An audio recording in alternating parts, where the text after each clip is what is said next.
Hello aspirants, welcome to Ekam IAS academy. ఈరోజు మనం discuss చేయబోతున్న టాపిక్ ఆర్టికల్ 244A. ఇది ఎందుకు వార్తల్లో ఉందనేది డిస్కస్ చేద్దాం. సో ఫస్ట్ మీ అందరికీ తెలిసింది ఏంటి, ఇప్పుడు ఎక్కడ చూసినా ఏ వార్తల్లో చూసినా లేకపోతే ఎక్కడ ఏ పత్రికల్లో చూసినా కూడా అన్ని ఎలక్షన్ రిలేటెడ్ న్యూసే ఉన్నాయి. సో ఈ కాంటెక్స్లో అస్సాంలో ఎవరైతే పొలిటికల్ పార్టీస్ కంటెస్ట్ చేస్తున్నారో వాళ్ళందరూ కూడా వాళ్ళ పొలిటికల్ మేనిఫెస్టోస్లో భాగంగా ఆర్టికల్ 244Aని ప్రస్తావిస్తున్నారు. ఈ కాంటెక్స్లో మనం అసలు ఆర్టికల్ 244A ఏంటి, అది ఎప్పుడు రాజ్యాంగంలో చేర్చారు, ఎందుకంటే మీరు ఎప్పుడైనా కూడా ఆర్టికల్ తర్వాత నెంబర్ తర్వాత ఇట్లా క్యాపిటల్ ఏ ఇలాంటివి ఉన్నాయంటే ఇవి రాజ్యాంగంలో తర్వాత చేర్చబడ్డాయి అనమాట. అంటే అమెండ్మెంట్స్ ద్వారా యాడ్ అయినట్టు. ఓన్లీ నెంబరింగ్ ఉంటేనే ఒరిజినల్ కాన్స్టిట్యూషన్ అన్నట్టు అర్థం చేసుకోవాలి. సో అసలు ఇది ఎప్పుడు ఇంట్రడ్యూస్ చేశారు, ఎందుకు చేశారు, మరి ఇప్పుడు ఉన్న ప్రెసెంట్ డిమాండ్ ఏంటి, ఇలాంటివన్నీ కూడా ఈ వీడియోలో చూద్దాం. అంతేకాదు ఎండింగ్లో 5th షెడ్యూల్ ఏంటి, 6th షెడ్యూల్ ఏంటి, దాంట్లో ఉన్న డిఫరెన్సెస్ ఏంటి అనేది కూడా ఎక్స్ప్లెయిన్ చేస్తాను. సో ఫస్ట్ మనం వైఎన్యూస్ అనేది చూద్దాం. తర్వాత అసలు మెయిన్గా ఇది ఏ ఏరియాకి సంబంధించిందంటే దిఫు వ్యాలీ ఆఫ్ అస్సాం అనమాట. దీంట్లో ఉండే ట్రైబల్ పీపుల్ ఒక ఎటానమీ స్టేటస్ కోసం, అంటే స్వయం ప్రతిపత్తిలాగా వాళ్ళు ఏం అడుగుతున్నారంటే మాకు ఎటానమీ కావాలి అని చెప్పి దానికి ఆర్టికల్ 244Aని అడుగుతున్నారు. సో దాని తర్వాత అసలు వాళ్ళలో ఎవరెవరు సోషల్ ప్రొఫైల్ ఏంటి, ఎలాంటి పీపుల్ ఉన్నారని చూద్దాం. దాంతోపాటు అసలు ఇది ఎప్పటి నుంచి కాన్స్టిట్యూషన్లో ఉంది, తర్వాత ఇది డిమాండ్ అనేది ఎందుకు అడుగుతున్నారు, ఎప్పటి నుంచి ఎలా ఫార్ములేట్ అయింది అనేది చూద్దాం. దాంతోపాటు ఈ రెండింటికి difference 5th and 6th schedule differences చూద్దాం. ఇది GS paper 2 constitution and polity point of వ్యూలో ఇంపార్టెంట్. సో నేను న్యూస్లో చెప్పినట్టు ఎందుకు అంటే ట్రైబల్ ఏరియాస్లో ఉన్న డిఫు అనేది అస్సాంలో ఈ పర్టికులర్ ఏరియాలో ఉన్న వాళ్ళు ఎలక్షన్స్లో ఏంటంటే ఏ పార్టీ మేము అధికారంలోకి వస్తే వాళ్ళు మేము ఆర్టికల్ 244Aని ఇంప్లిమెంట్ చేస్తాము అని చెప్తున్నారు అనమాట. సో ఇక్కడ మనం తెలుసుకోవాల్సింది ఏంటి, అసలు ఫస్ట్ ఇక్కడ డిఫు అనేది ఎక్కడ ఉంది ఏంటి అంటే కనుక ఇది tribal dominated area in Assam అంటే మీకు వెంటనే ఏం గుర్తు రావాలి, ఇది one of the state under 6th schedule కదా. 6th షెడ్యూల్లో ఉంది. మనకి 6th షెడ్యూల్లో ఎన్ని స్టేట్స్ ఉన్నాయి, 4 స్టేట్స్ ఉన్నాయి. అస్సాం, మేఘాలయ, త్రిపుర, మిజోరం. దాంట్లో ఈ అస్సాంలో మనకి 6 లెజిస్లేటివ్ అసెంబ్లీస్ ఉన్న సెగ్మెంట్స్లో ఇక్కడ 3 మెయిన్ డివిజన్స్ ఉన్నాయి. కార్బీ యాంగ్లాంగ్ కానీ, వెస్ట్ కార్బీ యాంగ్లాంగ్ కానీ, ఈ దిమా హసావ్ అనేవి. ఈ ఏరియాస్లో ఉన్న పీపుల్ ఏంటంటే ఆర్టికల్ 244A అడుగుతున్నారు. దీనివల్ల ఉపయోగం ఏంటి అంటే వీళ్ళు ఆల్రెడీ అస్సాం స్టేట్లో మళ్ళీ ఒక సెపరేట్ స్టేట్ గవర్నమెంట్ ఎలా ఉంటే మనకు ఒకవేళ ఒక స్టేట్ లోపల స్టేట్ గవర్నమెంట్ ఉంది అని ఊహించుకోండి, ఎలా ఉంటుందనే దానికి సేమ్ ఎగ్జాంపుల్ ఆర్టికల్ 244A. అంటే స్టేట్లోనే మళ్ళీ ఒక స్టేట్ గవర్నమెంట్ లాగా స్వయం ప్రతిపత్తి కావాలని వీళ్ళు అడుగుతున్నారు అనమాట. సో మనం ఇక్కడ అర్థం చేసుకోవాల్సింది ఏంటి, ఇవన్నీ కూడా 6th షెడ్యూల్లో భాగంగా ఉన్న ఏరియాస్. దాని తర్వాత 2 అటానమస్ కౌన్సిల్స్ ఉన్నాయి. కార్బీ యాంగ్లాంగ్ కౌన్సిల్ ఒకటి, దాంతోపాటు మనకు ఉన్నది ఇంకోటి చచ్చర్ అసెంబ్లీ కౌన్సిల్ అనమాట. సో ఇక్కడ ఏంటంటే మీకు తెలియాల్సింది మనకి 6th షెడ్యూల్ అనగానే autonomous district councils, autonomous regional councils వస్తాయి అనమాట. అంటే ఈ 6th షెడ్యూల్ ఎందుకు ఇచ్చారు, అసలు వీళ్ళకు ఉండే బెనిఫిట్స్ ఏంటి, ఎవరు రికమెండ్ చేశారు, ఎప్పటి నుంచి ఇవి మనలో అంటే రాజ్యాంగంలో భాగంగా ఉన్న ఇవన్నీ కూడా నేను వీడియో ఎండింగ్లో చెప్తాను. సో తర్వాత మనం తెలుసుకోవాల్సింది అసలు ఇది ఎప్పుడు జాయిన్ చేశారు కాన్స్టిట్యూషన్లో అంటే 22nd అమెండ్మెంట్ 1969లో ఈ ఆర్టికల్ 244Aని యాడ్ చేసింది అనమాట. దానివల్ల ఏంటి ఉపయోగం అంటే ఎటానమిక్స్ రీజన్స్ని ప్రొవైడ్ చేయడానికి, అంటే అస్సాం ఒక్క చోట. ఎందుకు అంటే ఈ అస్సాం అనే స్టేట్లో మనకి చూస్తే నార్త్ ఈస్ట్లో ఉన్న స్టేట్స్ చాలా వరకు కూడా అస్సాంలో ఒకప్పుడు భాగంగా ఉండేవి. అస్సాం నుంచే అవి ఇనీషియల్గా అటానమస్ కౌన్సిల్స్గా ఉన్నాయి, తర్వాత యూనియన్ టెరిటరీస్గా మారి కొన్ని స్టేట్స్ ఫుల్ ఫ్లెజ్డ్ స్టేట్స్గా ప్రెసెంటే ఉన్నాయి అనమాట. సో ఈ అస్సాంలో ఏంటంటే చాలామంది వాళ్ళ ఓన్ ఏరియాస్ని అటానమస్గా మార్చమని డిమాండ్ చేస్తూనే ఉన్నారు. అలా చేయకపోవడం వల్ల ఏమవుతుంది, వాళ్ళలో ఇన్సర్జెన్సీ అనేది పెరుగుతుంది. ఇన్సర్జెన్సీ అంటే ఏంటి, వాళ్ళు నార్త్ ఈస్ట్లో ఇన్సర్జెన్సీ కారణమై అల్లర్లకు కానీ లేకపోతే కాల్పులు చేయడం కానీ ఇలాంటి అంటే వేర్పాటు వాదం కానీ ఇలాంటివన్నీ ప్రమోట్ చేస్తున్నారు అనమాట. దానివల్ల మనకి ఏమవుతుంది, నార్త్ ఈస్ట్లో డెవలప్మెంట్ లేకపోవడం వల్ల పీస్ కూడా దెబ్బతింటుంది అనమాట. కానీ మీకు ఇప్పుడు తెలిస్తే ఇండియన్ ఫారిన్ పాలసీలో మనకి యాక్ట్ ఈస్ట్ పాలసీ ఉంది. లుక్ ఈస్ట్ బదులు యాక్ట్ ఈస్ట్ వచ్చింది కదా. సో యాక్ట్ ఈస్ట్ పాలసీలో మనం నార్త్ ఈస్ట్ని చాలా ఇంపార్టెంట్గా చూస్తున్నాం. రీసెంట్ టైమ్స్లో మనం చూస్తే ఈ కళాదాన్ మల్టీ మోడల్ ప్రాజెక్ట్ అనేది మయన్మార్తో లాంచ్ చేసాం.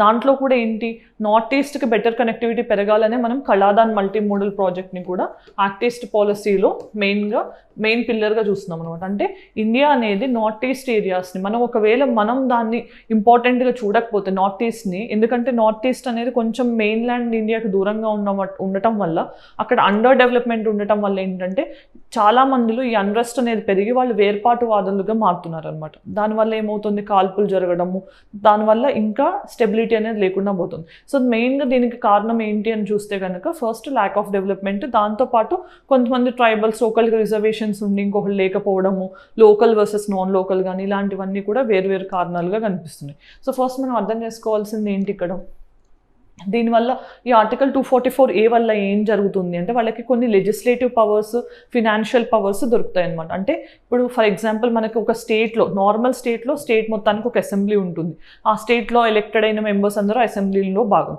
కానీ ఇక్కడ ఎలా ఉంటుంది, ఈ లెజిస్లేటివ్ కౌన్సిల్ ఏదైతే ఉందో దీంట్లోనే మళ్ళీ అటానమస్ ఉన్న రీజన్స్కి మళ్ళీ ఒక లెజిస్లేటివ్ కౌన్సిల్ ఉంటుంది. కొంతమంది ఎలక్టెడ్ బాడీస్ ఉంటారు, ఎలక్టెడ్ మెంబర్స్ ఉంటారు, క్యాబినెట్ కూడా వీళ్ళకి సెపరేట్గా ఉంటుంది. దాంతో అంతేకాకుండా వాళ్ళకి law and order enforcement powers కూడా ఉంటాయన్నమాట. మరి 6th షెడ్యూల్లో ఇవన్నీ ఉండవా అంటే 6th షెడ్యూల్ కూడా డీసెంట్రలైజ్డ్ గవర్నెన్స్ కోసమే ఇచ్చాం మనం, అంటే ఇంకా వికేంద్రీకరణ జరగాలి అని. కానీ ఏం జరుగుతుంది అక్కడ, లా ఎన్ఫోర్స్మెంట్ పవర్స్ కానీ లిమిటెడ్ పవర్స్ కానీ పెద్దగా లేవన్నమాట. సో లిమిటెడ్ పవర్స్ చాలా తక్కువగా ఉన్నాయి వాళ్ళకు ఉండే పవర్స్ కూడా. సో దానివల్ల ఏమవుతుంది, ఆ 6th షెడ్యూల్ అనేది సరిపోవట్లేదు, మాకు ఆర్టికల్ 244A లాంటివి ఇస్తే ఇంకా ఎక్కువ పవర్స్ కావాలి అని వాళ్ళు అడుగుతున్నారు అనమాట. మోర్ అటానమస్ పవర్స్ ఉంటాయి. సో అది మెయిన్ డిమాండ్. సో ఇది నేను ఎక్స్ప్లెయిన్ చేసినట్టు ఇక్కడ ఎందుకు అంటే 6th షెడ్యూల్లో ఈ లా అండ్ ఆర్డర్ పవర్స్ కానీ ఇలాంటివన్నీ ఎక్కువ లేవు. సో మోర్ పవర్స్ కావాలని వీళ్ళు ఆర్టికల్ 244Aని డిమాండ్ చేస్తున్నారు. దాని తర్వాత మనం తెలుసుకోవాల్సింది అసలు హిస్టరీ ఏంటి, ఇది ఎప్పటి నుంచి అంటే కనుక 1950s నుంచి కూడా సెపరేట్, ఎందుకంటే ఇండిపెండెంట్ ఇండియా రాగానే వాళ్ళు సెపరేట్ స్టేట్హుడ్ని కానీ సెపరేట్ అటానమస్ రీజన్స్ని కానీ అడుగుతున్నారు. మీకు తెలిసిందే నాగాలాండ్ అనే స్టేట్ ఎప్పుడు క్రియేట్ అయింది, 1963లో క్రియేట్ అయింది. సో అంటే ఒక్కొక్క స్టేట్ ఎప్పుడైతే ఫామ్ అవ్వడం స్టార్ట్ చేస్తుందో అప్పుడు మాకు కూడా ఒక స్టేట్ ఇవ్వండి.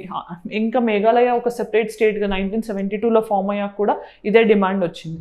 తర్వాత ఏమవుతుంది, వాళ్ళు ఇలా ఇవ్వకపోయేసరికి దానికి ఇన్సర్జెన్సీకి కారణం అవ్వడము, దాంతోపాటు వాళ్ళు మెయిన్గా వేర్పాటువాదులు వేరే వాళ్ళతో చర్యలు జరిపి ఇంకా ఇంకా ఇంకా ఇండియన్ గవర్నమెంట్ మీద ప్రెషరైజ్ చేస్తూ అలా పరిస్థితులు చేజారిపోతున్నాయి అన్నమాట. సో దేనికోసం ఇదంతా అంటే రీజనల్ ఎటానమీ కోసం. సో ఇప్పుడు వాళ్ళు ఏం చేస్తున్నారు, ఇలా చేయకపోవడం వల్ల ఆర్మ్డ్ ఇన్సర్జెన్సీని దారిగా తీసుకుంటున్నారు. దానివల్ల ఏమవుతుంది, మనకు కూడా అది ఒక శాంతి భద్రతలకి అఘాటంగా మారిందనమాట. సో దానికోసం మనం ఏం చేస్తున్నాం, గవర్నమెంట్ అనేది ఈ ఎవరైతే నెగోషియేషన్స్ చేస్తున్నారో వీళ్ళ సైడ్ నుంచి వాళ్ళకి ఒక పీస్ సెటిల్మెంట్ అనేది ప్రపోజ్ చేసింది అనమాట నెగోషియేషన్స్ ద్వారా. సో అది ఎప్పుడు సైన్ అయింది, ఒక 2021లో ఒక పీస్ సెటిల్మెంట్ అనేది రీచ్ అయింది కార్బీ ఆంగ్లాంగ్లో అటానమస్ రీజన్స్ కోసం. దానివల్ల ఏం చెప్పారంటే 1000 crores అనే ఫైనాన్షియల్ ప్యాకేజ్ ఇచ్చి దాంతోపాటు గ్రేటర్ ఎటానమీ కూడా ఇస్తాము, 5 yearsలో మొత్తం ఇవన్నీ ఫుల్ఫిల్ చేస్తామని చెప్పారు. కానీ ఇది ఆల్మోస్ట్ ఇంప్లిమెంట్ అవ్వలేదు. దాంతోపాటు 2023లో ఏంటంటే దిమ్సా నేషనల్ లిబరేషన్ ఆర్మీ అనే దాంతో కూడా సిమిలర్గా ఇలాంటి అగ్రిమెంటే జరిగింది. సో ఇవన్నీ కూడా ఏంటంటే మనం వాళ్ళని కొంచెం నార్మలైజ్ చేసి ఇలాంటి ఇన్సర్జెన్సీని తగ్గించడానికి ఇండియన్ గవర్నమెంట్ సైడ్ నుంచి తీసుకునే చర్యలు. సో ఫస్ట్ మనం తెలియాల్సింది ఏంటి ఇక్కడ కాంటెక్స్ట్ మొత్తంలో 5th and 6th షెడ్యూల్స్ ఏంటి మీకు తెలిస్తే, ఫస్ట్ ఒరిజినల్ కాన్స్టిట్యూషన్లో ఓన్లీ 8 షెడ్యూల్సే ఉన్నాయి, తర్వాత 12 షెడ్యూల్స్ అయ్యాయి. అంటే 9, 10, 11, 12 షెడ్యూల్స్ 4 కూడా తర్వాత సబ్సీక్వెంట్ అమెండ్మెంట్స్ ద్వారా యాడ్ చేయబడ్డాయి అన్నమాట. సో ఫస్ట్ మనకు తెలిసింది ఏంటి ఇక్కడ 5th షెడ్యూల్ అంటే ఏంటి, ఇది ట్రైబల్ ఏరియాస్లో అడ్మినిస్ట్రేషన్ కోసం. ఎందుకంటే నార్మల్ ఏరియాస్కిను ట్రైబల్ ఏరియాస్కి చాలా వ్యత్యాసం ఉంటుంది. సో ట్రైబల్ ఏరియాస్లో సెపరేట్ అడ్మినిస్ట్రేషన్ ఉండాలి, ఎందుకంటే ట్రైబల్ పీపుల్కి వాళ్ళ ఓన్ కల్చర్ ఉంటుంది, షైనెస్ ఆఫ్ కాంటాక్ట్ ఉంటుంది. వాళ్ళ కల్చర్ ఇలాంటి వాటిని ప్రొటెక్ట్ చేయడానికి మనం ఏం చేయాలి, వాళ్ళకి separate administrative system or mechanism ఇవ్వాలి అని చెప్పేదే 5th షెడ్యూల్ అనమాట.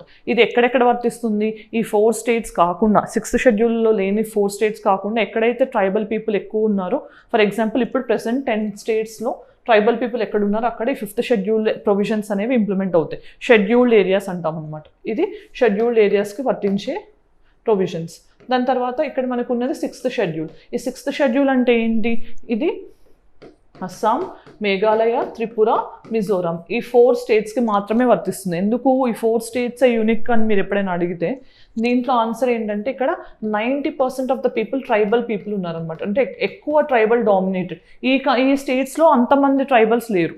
Okay, on the other side ఈ 4 స్టేట్స్ చూస్తే కనుక మనకి 90% of the population tribal people ఉన్నారు. సో వీళ్ళకి ఇంకా స్పెషల్ ప్రొవిజన్స్ ఇవ్వాలి, వీళ్ళలాగా కాదు ఇంకా స్పెషల్ ప్రొవిజన్స్ ఇవ్వాలనే ఉద్దేశంతో ఈ వీళ్ళకి సెపరేట్ ఇచ్చామన్నమాట. సో ఇది అసలు ఈ 2 కాన్సెప్ట్స్ కూడా మన ఓన్ అంటే కాదు, గవర్నమెంట్ ఆఫ్ ఇండియా యాక్ట్ 1935 అంటే బ్రిటిష్ నుంచి ఇవి ఉన్నాయన్నమాట, కొలోనియల్ లెగసీగా చెప్పొచ్చు మనం. సో ఈ కాన్సెప్ట్స్ మన గవర్నమెంట్ ఆఫ్ ఇండియా యాక్ట్ 1935 నుంచి తీసుకున్నాం. దాని తర్వాత మనం తెలుసుకోవాల్సింది ఏంటి, అసలు ఎవరైనా రికమెండ్ చేశారా 6th షెడ్యూల్ లాంటివి అంటే గోపీనాథ్ బార్డోలై కమిటీ సజెస్ట్ చేసింది. గోపీనాథ్ బార్డోలై కమిటీ సజెస్ట్ చేసింది అనమాట. వీళ్ళు ఈ 6th షెడ్యూల్ స్టేటస్ అనేది ఇవ్వాలి అని చెప్పి రికమెండ్ చేశారు. మరి ఈయన ఎవరు అంటే కనుక అస్సాంకున్న first chief minister Gopinath Bardoloi. So ఇది తెలుసుకోవాల్సింది. దాని తర్వాత అసలు మనకి 6th షెడ్యూల్ ఇవ్వడం వల్ల బెనిఫిట్స్ ఏంటి, డిసడ్వాంటేజెస్ ఏంటి అంటే కనుక బెనిఫిట్స్ ఏంటి అంటే డీసెంట్రలైజ్డ్ గవర్నెన్స్, అంటే ఇంకా అంటే ఒక స్టేట్ లోపల కూడా మళ్ళీ అటానమస్ రీజన్స్ని క్రియేట్ చేసామంటే మనం మోర్ డీసెంట్రలైజ్డ్ గవర్నెన్స్ వైపు వెళ్తున్నట్టు.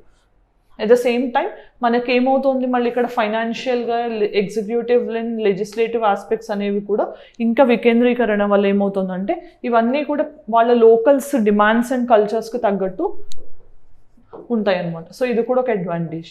మరి అదర్ సైడ్ మనకి డిసడ్వాంటేజెస్ ఏంటి అంటే కనుక ఇప్పుడు మీరు చూస్తే ఈ స్టేట్ లోపల మళ్ళీ స్టేట్ ఉండటం, దాని లోపల కూడా మళ్ళీ ఫినాన్షియల్ ఇవన్నీ అవ్వడం అంటే ఏంటంటే పవర్ సెంటర్ మల్టిపుల్ పవర్ సెంటర్స్గా మారుతుంది అనమాట. ఇది మల్టిపుల్ పవర్ సెంటర్స్ అంటే మళ్ళీ కొట్లాటలకు వచ్చే ఛాన్స్ ఉండొచ్చు అనమాట.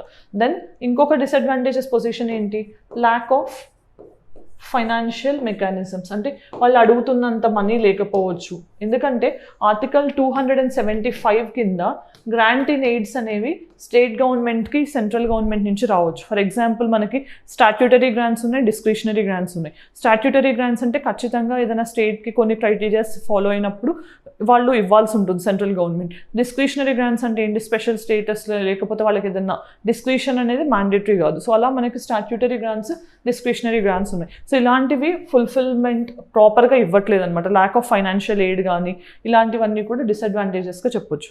సో దీనివల్ల మనం 5th and 6th షెడ్యూల్ వల్ల మెయిన్గా మనం చేస్తుంది ఏంటంటే ట్రైబల్ ఏరియాస్కి వాళ్ళ కల్చర్ ప్రొటెక్షన్లో కానీ వాళ్ళ ఓన్ అడ్మినిస్ట్రేషన్ వాళ్ళ చేతుల్లోనే అన్నట్టు మనం ట్రై చేస్తున్నాం. దాని తర్వాత నిన్న ఇచ్చిన ప్రీవియస్ ప్రిలిమ్స్ క్వశ్చన్ ఏంటి, which environmental movement is referred to as great game political populism by ఎన్వైర్మెంటలిస్ట్. So ఇది ఆన్సర్ జంగల్ బచావో ఆందోళన్. Then ఈ రోజు క్వశ్చన్ చూద్దాం.